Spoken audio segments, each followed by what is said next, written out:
Anyways, today I'm gonna show you how you can fix your HDD or SSD if it's not showing on your PC.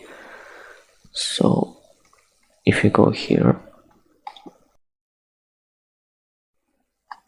and you go to this PC, you don't see my hard disk. I have one more hard disk and I don't see it. Or if you have SSD and you don't see it, this is the solution you can try to fix it. So you go to start and type in partitions.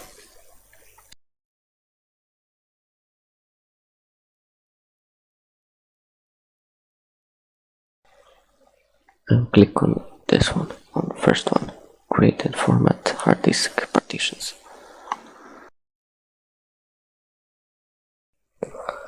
Now here, maybe it's not the same like I have here, but you can click, if you see this unlocated, click on it, don't click on this or this one, click on allocated, right click, new simple volume, click on this one, you right click and this one. And now here go next, put the volume that you want in megabytes, this is maximum. Next, here choose a letter, so I'm gonna leave on E, click on next, here put name,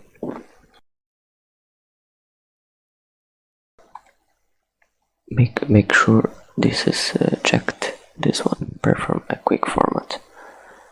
Next, check everything. Okay, it's good. Click on finish.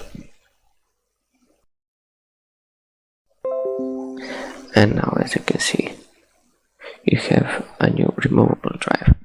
Go to close this one, go back, and now we have our HDD or SSD available. So that's pretty much it, how you fix it. Hopefully this helped you. If it helped you, please subscribe and like the video. See you next video. Bye.